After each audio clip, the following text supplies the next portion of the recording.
Salut tout le monde, je vais vous parler des ondes T atriales ou les ondes de repolarisation auriculaire à l'électrocardiogramme.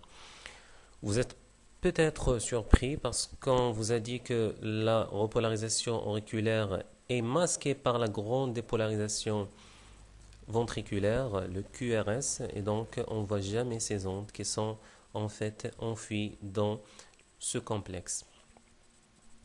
Mais il faut savoir que ces ondes peuvent parfois apparaître sur le CG et être une grande source de confusion.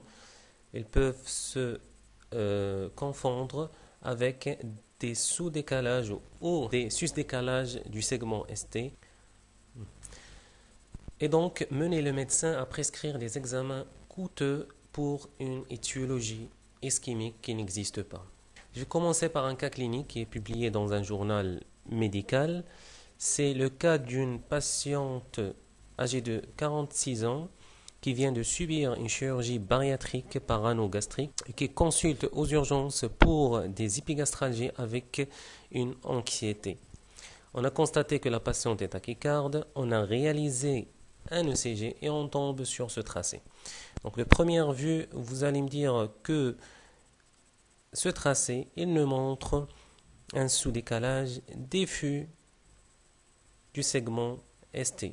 Alors qu'en voyant de près ce tracé, on voit que l'espace PR elle est relativement court et on a une onde qui débute juste après l'onde P et qui se poursuit dans l'espace PR dessinant un tracé descendant et concave en haut et se poursuit après le segment ST. C'est bien l'onde T atriale. Cette onde, elle est de polarité inversée par rapport à l'onde P. Ça veut dire lorsque l'onde P est positive, cette onde est négative. Lorsqu'on a une onde P qui est négative, l'onde T atriale, elle est positive.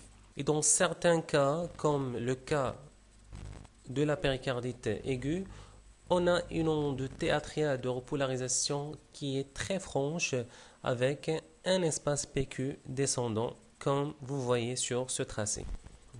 Ces ondes T atriales deviennent visibles dans certains cas, comme par exemple lors d'une tachycardie sinusale chez un sujet normal, après une activité physique ou une anxiété ou une fièvre, ou lors d'une dyspnée, ou dans certains cas pathologiques comme lors d'un bloc auriculo-ventriculaire, soit de premier degré avec un allongement de l'espace PR, soit une dissociation complète avec l'espace entre l'onde P et l'onde R qui est lent.